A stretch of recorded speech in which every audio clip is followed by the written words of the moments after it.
내가 왜 그때 그 사람을 들였을까? 그 생각만 100번도 넘게 했습니다. 81세 이목자 할머니는 이 말을 하시며 한참을 말없이 눈물을 흘리셨습니다. 젊을 땐 시끄러운 게 그렇게 싫었는데 이상하게 나이가 드니까 조용한 게 더 싫어졌어요.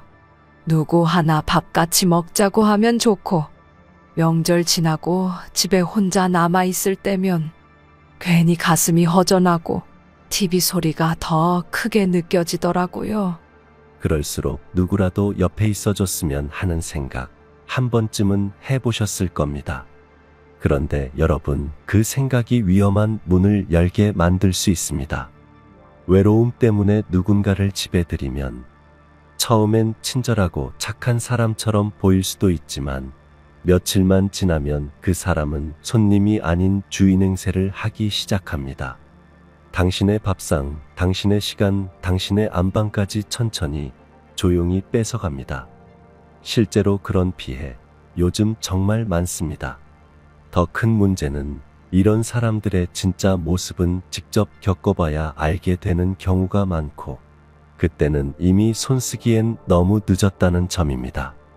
오늘 영상을 끝까지 보시면 어떤 사람들이 진짜 위험한지 알게 되고 소중한 집과 돈을 지킬 수 있게 될 것입니다. 특히 마지막에 소개할 사람만큼은 반드시 기억해 두셔야 합니다.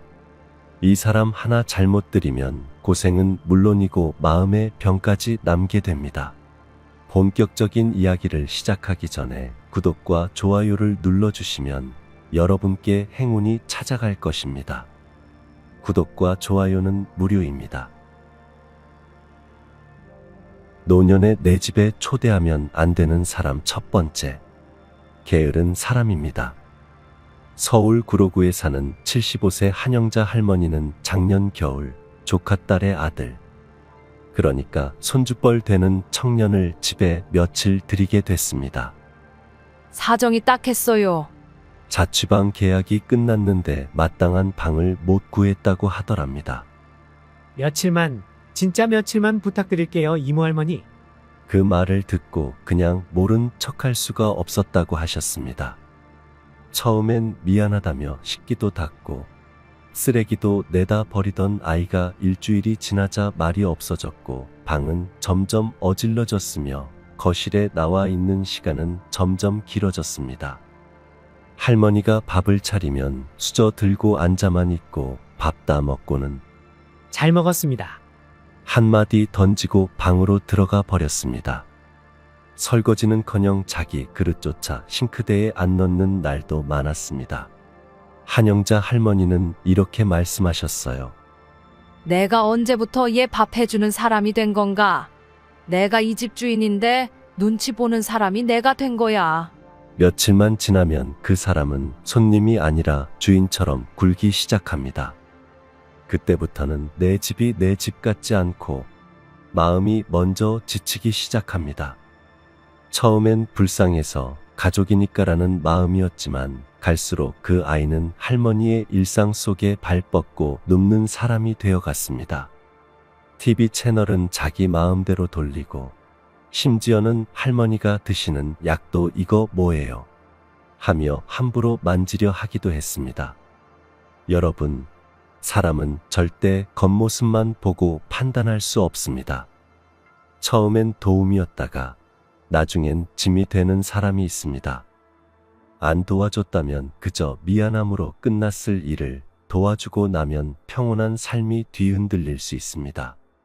게으른 사람은 도움을 필요로 하는 게 아니라 편한 숙소를 찾고 있는 경우가 많습니다. 그 사람이 머무는 동안에는 여러분의 시간, 공간, 건강까지 서서히 무너질 수 있습니다.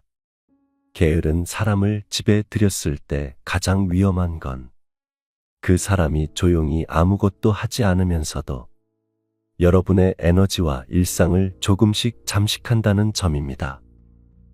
도와준다는 마음 하나로 시작했지만 결국엔 내가 지치고 언제 나가나 속으로만 곱씹는 날들이 시작됩니다. 이런 상황, 애초에 방지하는 방법이 있습니다. 1. 방문 기간과 규칙을 처음부터 정하세요. 몸이 예전 같지 않아서 말인데 이번 주말까지만 머무는 건 괜찮겠지? 기간을 정해두면 상대도 이 집이 내 집은 아니다라는 인식을 갖게 됩니다. 그리고 여러분도 마음이 무거워지지 않고 관계를 지킬 수 있습니다. 2.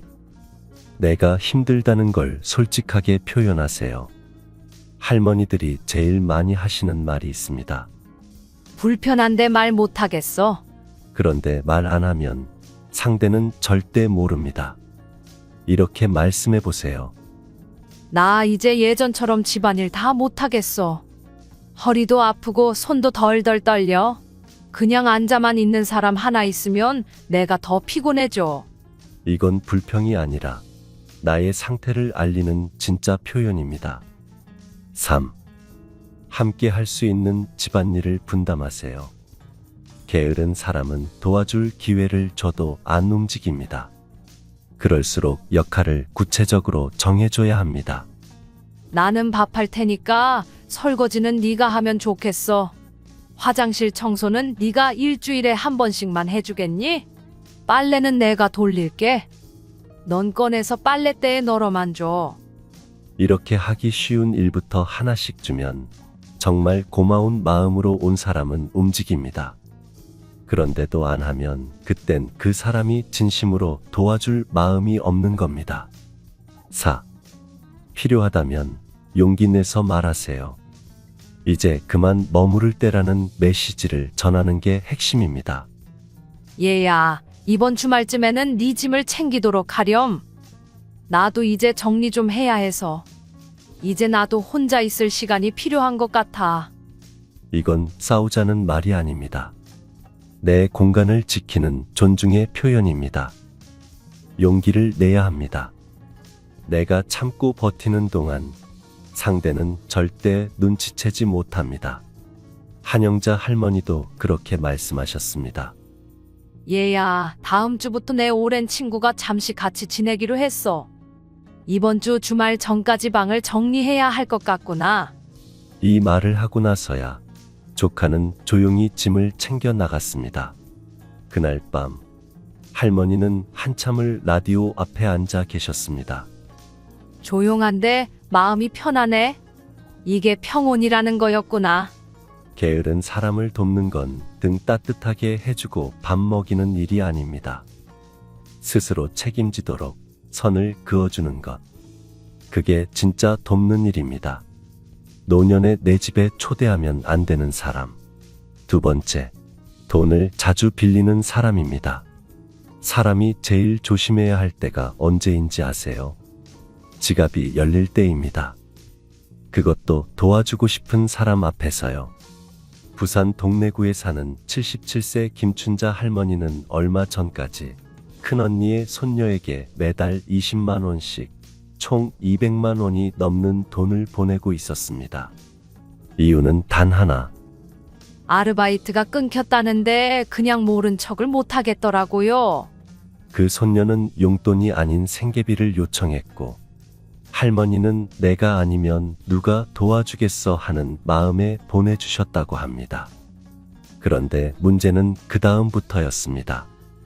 처음에는 고마워요, 꼭 갚을게요 하던 아이가 한 달, 2달 지나도 갚을 생각은커녕 이번엔 30만 원만 더 도와주세요라며 금액이 점점 커지기 시작했습니다.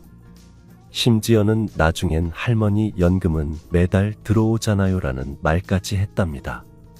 김춘자 할머니는 말씀하셨어요. 그 말 듣는 순간 등골이 서늘하더라고요. 내가 준 돈이 고마운 게 아니라 지 마음대로 쓸 수 있는 돈으로 보였구나 싶었어요. 돈을 빌리는 사람은 나쁜 사람이 아닐 수도 있습니다. 하지만 쉽게 빌리는 사람은 반드시 조심해야 할 사람입니다. 왜냐고요? 한 번 받으면 그 다음은 부탁이 아니라 습관이 되기 때문입니다. 그리고 그 습관은 여러분의 노후 자금 전체를 흔들 수 있습니다. 이런 말이 들리면 조심하세요. 이번 한 번만 진짜 마지막이에요. 지금만 좀 도와주시면 다음 달부터 해결돼요. 가족끼리 이런 건 그냥 넘어가야죠. 이런 말들은 대부분 돈을 돌려줄 준비가 안 된 사람이 하는 말입니다. 내가 안 주면 나쁜 사람 같고, 주면 계속 얽히는 상황. 그게 바로 돈 문제의 무서움입니다. 돈을 빌려줄까 말까 고민될 땐 이렇게 생각해 보세요. 이 돈은 내가 안 받아도 괜찮을 만큼 잃어도 되는 돈인가? 이 사람은 지금 힘든 게 아니라 내 돈이 편한 걸까? 특히 연금, 퇴직금, 자식 안 주고 아껴둔 생활비는 절대 쉽게 꺼내시면 안 됩니다. 이건 단지 돈이 아니라 여러분의 생명줄이자 마지막 안전망입니다. 김춘자 할머니는 결국 용기를 내어 손녀에게 말했습니다. 얘야, 할머니는 이제 그만 도와줘야겠어. 네가 도와달라고 할 때마다 내 속이 상하고 잠이 안 오더라. 할머니도 이제 남은 돈으로 병원 다니고 살아가야 돼. 그 말을 듣고 손녀는 며칠 연락이 없었고, 나중에야 문자 하나가 왔습니다. 미안해요. 그동안 도와주셔서 감사했습니다. 할머니는 말하셨습니다. 돈은 잃어도 괜찮았어요. 근데 사람한테 실망한 내 마음은 오래 아프더라고요. 그래도 그날 말하고 나서야 내가 나를 지킨 것 같았어요. 돈을 빌려주는 건 정이 아닙니다. 상대의 책임을 대신 떠안는 것입니다. 그 사람이 성인이면 그 사람 인생의 어려움도 스스로 감당해야 할 몫입니다. 진짜 도움은 돈을 꺼내는 게 아니라 그 사람이 자기 삶을 다시 붙잡도록 단호히 선을 그어주는 것입니다. 노년에 내 집에 초대하면 안 되는 사람. 세 번째, 지나치게 간섭하는 사람입니다. 사람들이 간섭할 때 꼭 붙이는 말이 있습니다. 다 널 위해서야. 하지만 그 말 안에는 내 뜻대로 안 되면 넌 틀린 거야 라는 위험한 마음이 숨어 있을 수 있습니다. 경기도 안성에 사는 78세 박말순 할머니는 작년 추석 큰딸 가족을 집에 며칠 들였습니다.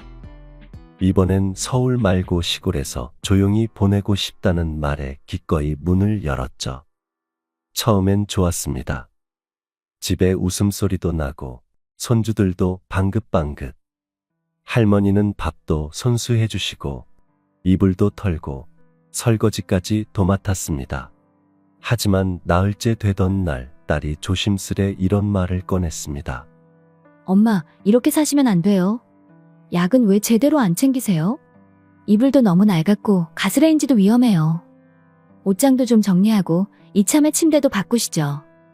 할머니는 순간 당황하셨습니다.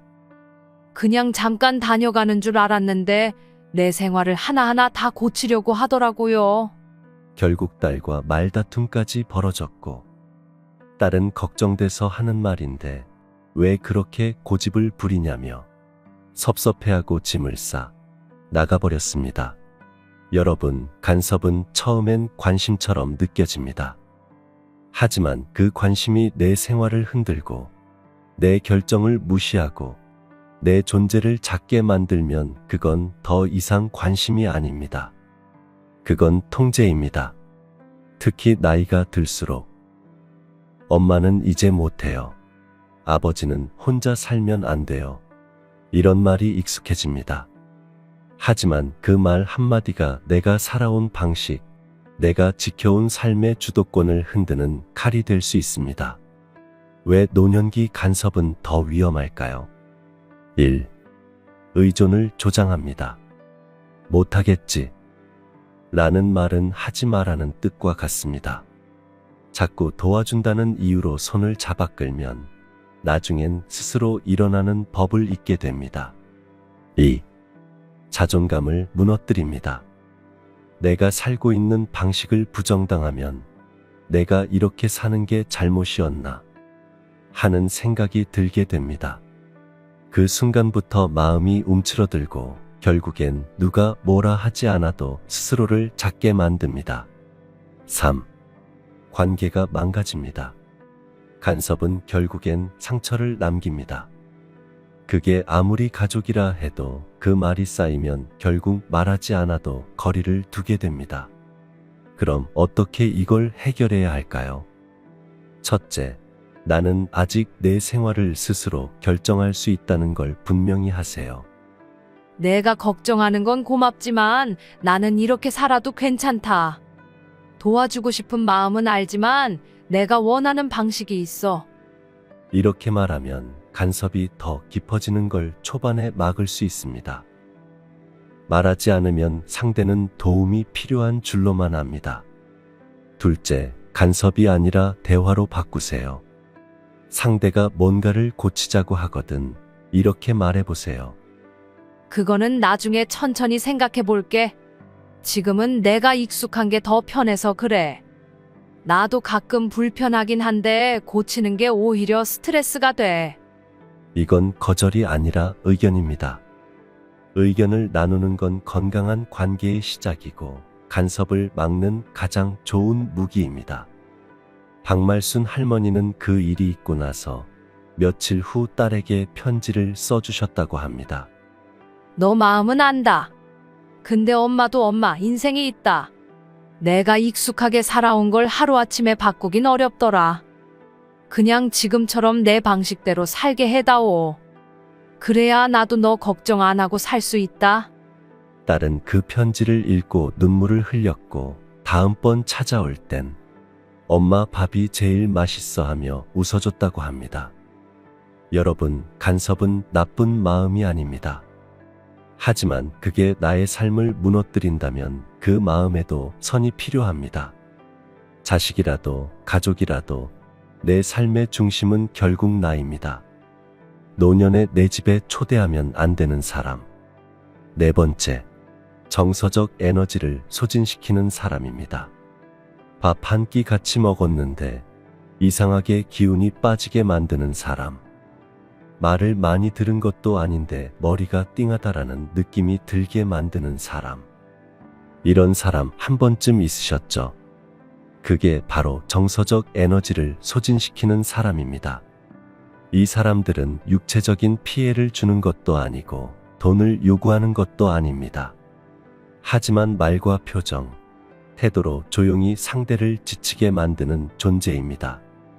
서울 동작구에 사는 83세 조복래 할머니는 한때 친구였던 김모 씨와 연락을 끊은 지 3년이 넘었습니다.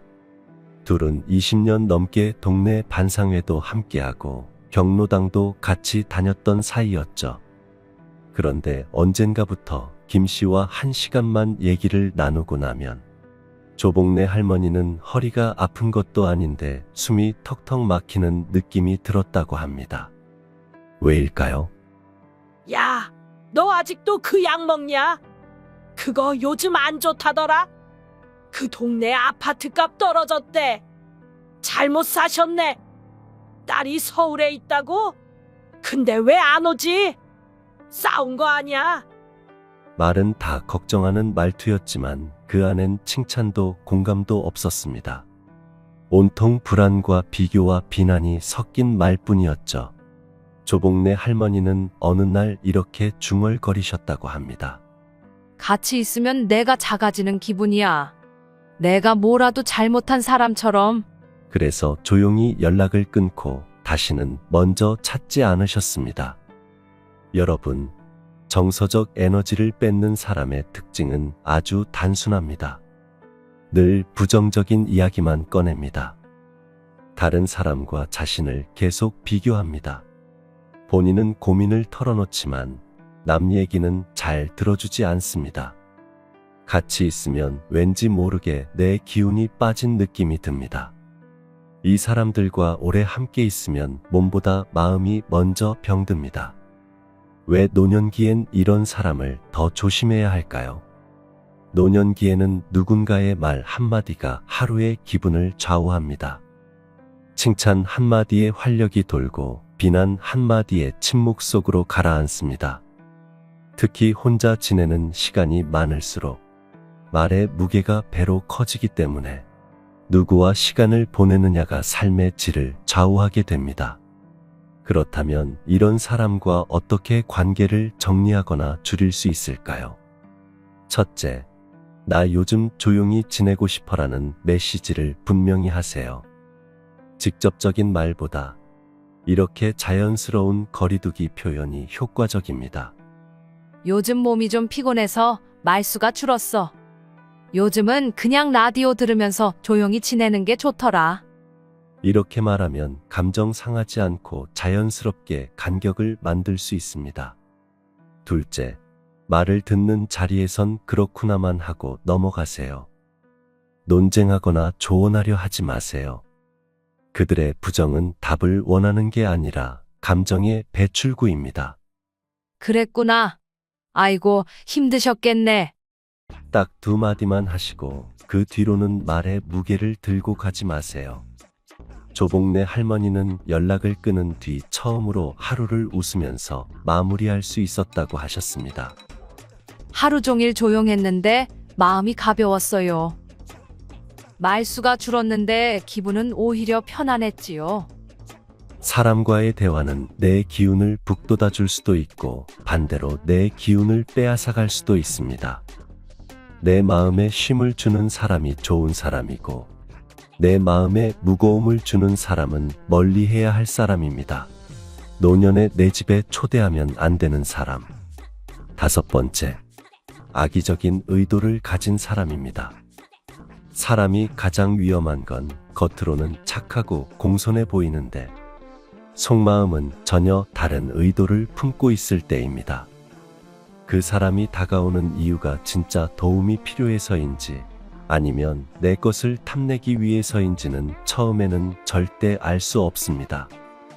경남 창원에 사는 81세 이목자 할머니는 작년 여름 동네에서 우연히 알게 된 40대 중반 여성 A씨와 가까워졌습니다.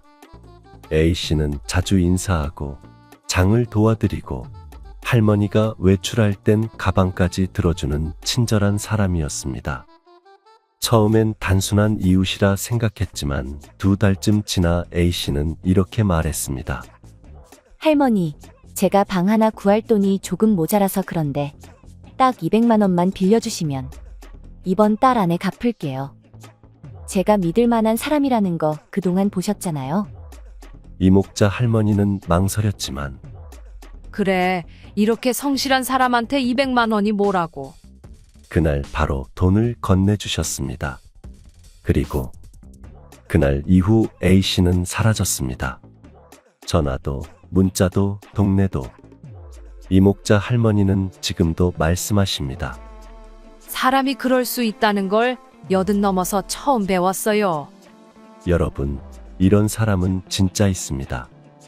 당신의 정을 이용하고 외로움을 파고들며 신뢰라는 이름으로 접근한 뒤 당신의 인생을 뒤흔드는 사람들.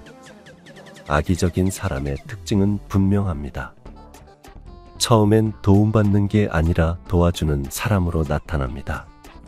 여러분의 마음을 먼저 열게 하기 위해서입니다. 신뢰의 보증을 자꾸 강조합니다. 제가 그런 사람 아니잖아요. 할머니는 저를 믿죠.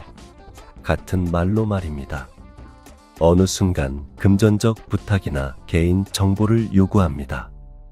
통장, 도장, 보관함 위치까지 묻는 경우도 있습니다. 왜 노년기에 이런 위험이 커질까요? 혼자 있는 시간이 많고 자식들과 떨어져 살고 도움을 줄 사람이 드물고 반대로 누군가 다가오면 반갑고 감사해서 경계심이 낮아지기 때문입니다. 게다가 많은 어르신들은 사람을 믿고 살아야지라는 따뜻한 마음을 갖고 계시죠. 하지만 그 마음을 노림수로 이용하는 사람이 있다는 걸 반드시 아셔야 합니다. 그럼 어떻게 막을 수 있을까요? 절대 혼자 결정하지 마세요. 금전, 동거, 도장, 문서 관련된 건 꼭 자녀나 믿는 사람과 상의하세요. 돈이 아닌 도움부터 요청하는 사람은 천천히 보세요. 빨리 가까워지는 사람일수록 천천히 믿는 게 안전합니다. 내 집 열쇠, 통장, 주민등록증은 절대 건네지 마세요. 한번 내어준 정보는 돌이킬 수 없습니다. 이목자 할머니는 이렇게 말하셨습니다. 그 사람을 미워하지 않아요. 근데 그날 이후 내 자신을 자책하게 됐어요. 나는 왜 그날 그 돈을 줬을까? 그 생각을 지금도 합니다. 여러분, 마음은 문이 아닙니다. 누구나 열 수 있게 두면 어느 날은 그 문이 부서진 채로 남을 수 있습니다. 착한 마음, 따뜻한 마음은 지키되 경계는 분명히 하셔야 합니다. 특히 마지막 유형은 도와줄수록 내가 무너지는 사람입니다. 절대 조심하셔야 합니다. 그렇다면 노년기 인간관계는 어떻게 해야 할까요? 이 5가지 원칙만 기억하시면 됩니다. 첫째, 사람보다 나를 먼저 챙기세요. 착한 내가 다치면 도와준 것도 받아준 것도 아무 의미가 없습니다. 사람을 위해 내 건강과 일상을 망가뜨리면 그건 관계가 아니라 희생입니다. 둘째, 정은 주되 선은 분명히 하세요. 정 많은 건 좋은 일이지만 정과 무조건 허용은 다릅니다. 며칠만, 여기까지만, 이것까지만. 이 3마디가 여러분의 평온을 지켜줄 마음의 울타리가 됩니다. 셋째, 내가 편한 관계만 남기세요. 노년기 인간관계는 양보다 질, 사람 수보다 마음의 안정감이 중요합니다.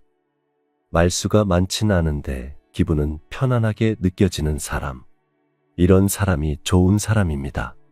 넷째, 거절은 죄가 아닙니다. 이번엔 도와드릴 수가 없어요. 미안하지만 그건 내가 감당하기 힘들어요. 이 말 한마디로 여러분의 삶과 평온을 지킬 수 있습니다. 다섯째, 초대는 신중하게, 정리는 단호하게 하세요. 사람은 쉽게 들이지 마시고 돌아가야 할 때가 오면 감정에 끌리지 말고 보내세요. 그게 상처 없이 관계를 끝내는 관계의 지혜입니다. 지금까지 살펴본 이 모든 이야기는 한 가지로 요약할 수 있습니다. 좋은 관계는 내 마음이 편안한 관계입니다. 나를 위해, 내 평온을 위해, 내 노후를 위해 이제는 좋은 사람보다 좋은 거리를 지킬 수 있는 사람을 선택하세요. 어쩌면 사람 하나 집에 들였을 뿐인데 그 일이 나를 지치게 하고 내 삶의 질서를 흔들고 내 마음의 평화를 무너뜨린 적 있으셨을 겁니다. 하지만 오늘 여러분은 그 문턱에 경계라는 이름의 문지기를 세우셨습니다. 누구를 드리고 누구를 거절할지 그 기준을 마음속에 새기셨습니다. 그건 단지 사람을 가려서가 아니라 내 삶을 사랑하기 위해, 내가 나를 존중하기 위해 꼭 필요한 일이기 때문입니다. 노년의 평화는 우연히 찾아오지 않습니다. 누굴 만나고 어떤 말에 귀 기울이고 어떤 관계를 선택하느냐에 따라 남은 인생의 하루하루가 전혀 달라집니다.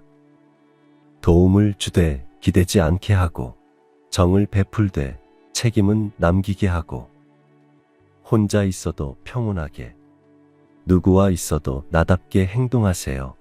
이제는 여러분이 스스로의 보호자가 되실 시간입니다. 나는 나를 지켜낼 수 있다. 이 마음 하나면 어떤 사람도 어떤 상황도 여러분을 흔들 수 없습니다. 앞으로도 인생 나침반은 여러분이 외롭지 않도록, 길을 잃지 않도록 가슴의 위로가 되고 삶의 길잡이가 되는 이야기로 함께하겠습니다. 구독, 좋아요, 알림 설정 눌러주시면 다음 영상에서도 다시 뵐 수 있겠죠. 늘 건강하시고 오늘도 함께 해주셔서 감사합니다.